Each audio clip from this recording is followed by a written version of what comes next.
my little yarnivores and spiderettes. Fiber Spider back again with another tutorial just for you. And today I'm going to show you how to crochet this closed granny square. Now typically the ordinary granny square, it has a lot more holes and a lot more spaces. This one, hence the name, the closed granny square, this is done in the exact same fashion as you can see in that first round in the middle. Exact same fashion as a regular granny square, but fewer holes. So it's actually quite simple once you get the hang of it. And if you like the simplicity of the granny, but you don't like your toes sticking through the holes of the blanket, this is great, especially also because we are in the onset of the winter season, and this is quite a bit warmer. So I used a worsted weight yarn and a size H crochet hook, although of course you can use whatever works for you. I believe this was Red Heart Super Saver, and I'm going to be using this for this tutorial, along with my handy dandy trusty H crochet hook. You can use, like I said, whatever works for you. This is just what I'm using so that you know. And of course you'll need a pair of scissors and a yarn needle to sew in your ends, naturally. So without further ado, let's get started. Alrighty, so we're going to start, of course, with our slip knot.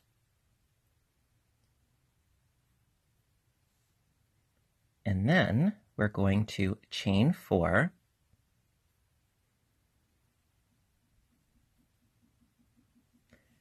And then do a slip stitch into the first chain that we created.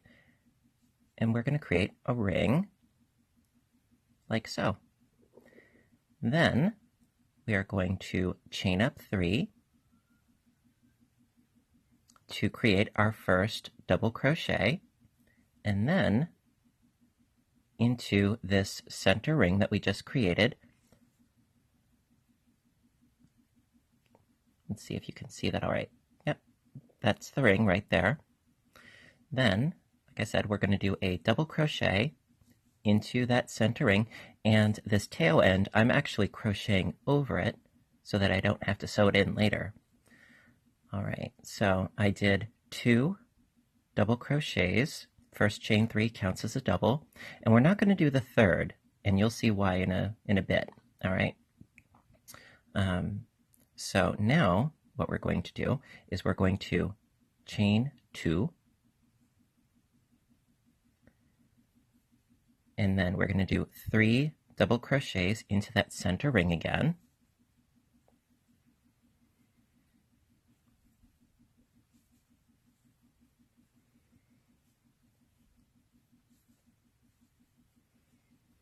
Still crocheting over my tail end.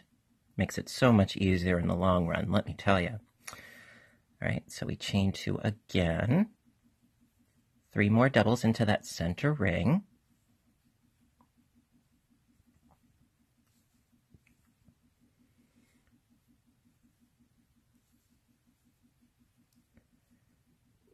Chain 2, 3 more double crochets into the center ring.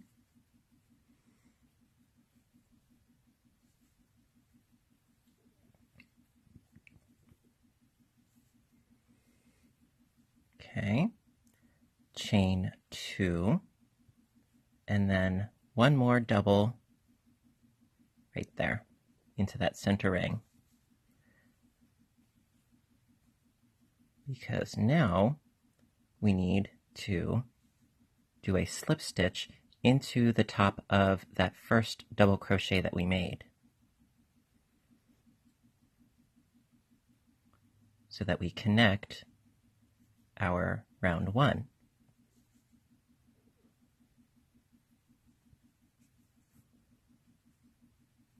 And there you go, that's the end of the first round. Okay. Alrighty, so for round 2, we're going to slip stitch into this next double crochet, and then we're going to slip stitch into the chain 2 space, like so. Then we're going to chain 3, do another double crochet, into the same space, chain 2, then into that same space we're going to do 2 double crochets,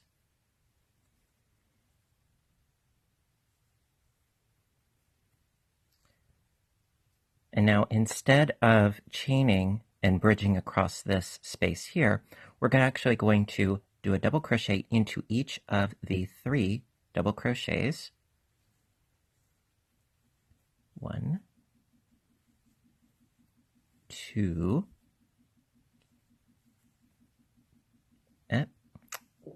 and 3, and into this chain 2 space we're going to do 2 double crochets,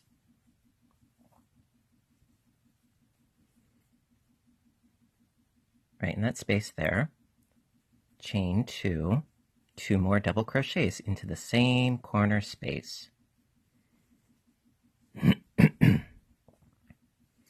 And then again, we're going to do 3 double crochets, 1 in each.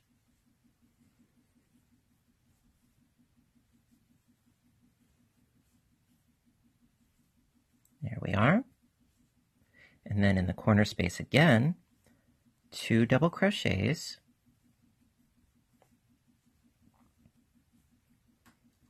chain 2, 2 double crochets.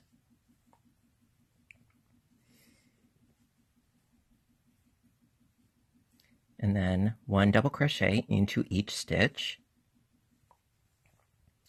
1, 2, and 3. 1 more corner to deal with, so that's 2 double crochets.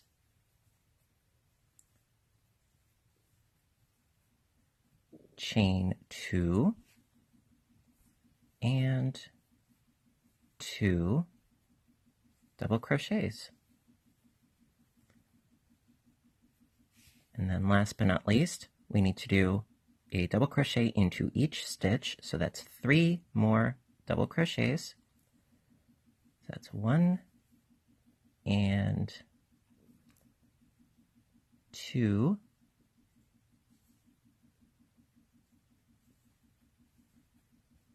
and 1 more. It can be a little tricky to work your doubles into these stitches that you did a slip stitch. It can be a little bit tricky, but with a little bit of patience, you can totally do it. All right. And then into the top chain of our first double, we're going to do a slip stitch once again. There we are. And that is the end of round 2. Now, every round after this is exactly the same, and I'm going to do a couple for you because I feel that repetition is a great way to learn, but really this is exactly what you would do for every round thereafter. And you can make these as big or as small as you want to, and like I said, these are great as far as a more substantial, warmer granny square.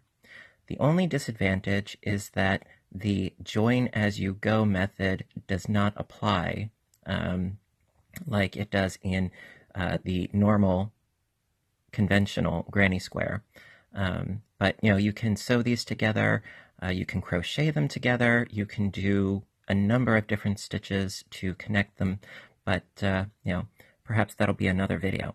So we'll go on to the next round. Alrighty, so for our third round, I'm going to do a slip stitch into this double crochet right here, and then a slip stitch into the center, like so. Chain up 3, do another double crochet into that same corner space, chain 2, 2 double crochets into the same corner space,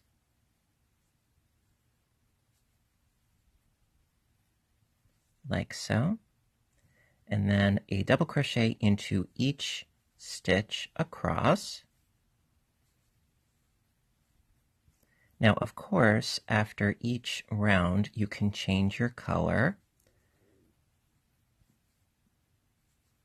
just like with conventional granny squares. The choice is totally up to you. All right, so we reached the corner. So in the corner, again, it's 2 double crochets, chain 2, and 2 double crochets.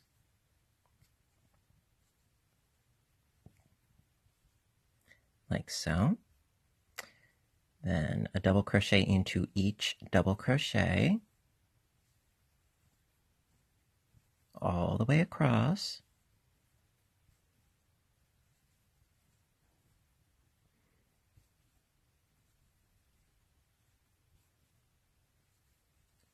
I always find it funny that it's a square, but it's done in a circular fashion.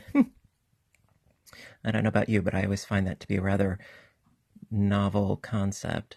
All right, so we reached the corner, and we're going to do another 2 double crochets into the corner space, chain 2, 2 more double crochets into the corner space,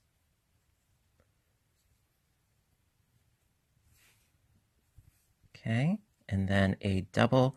Now be sure that you don't miss this first stitch here. Sometimes it can get lost when you do the stitches into the space. It can cover over where you're supposed to go into, right into there. So you want to be careful that you don't miss a stitch, otherwise it'll throw your count off. And nobody likes frogging.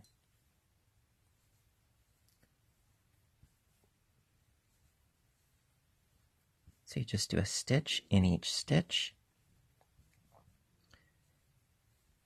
And really, this works up, I would say, just as fast as your normal granny squares. However, because the squares are more solid and closed compared to your traditional granny square, it does go through more yarn because it's more solid. So you want to keep that in mind when you're thinking about yardage. Inevitably you will end up using more yarn because there are fewer holes. So, it's just, it's something that is very easy to overlook when we're purchasing our yarn. So I'm just doing the remaining stitches. Oops. It's always, this last one's a little bit tricky and fussy, but guess what, yarn? I am more fussy than you. There we go.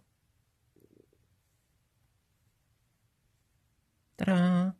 And so then we slip stitch into that top chain of the first double that we did. Once again, slip stitch, and that's the end of the third round. Lovely. So, these are, I would say, just as versatile as your typical granny square, but hey, it's another variation, and there are tons of other variations, and I'd like to get into more of those as well. But, one thing at a time, first things first.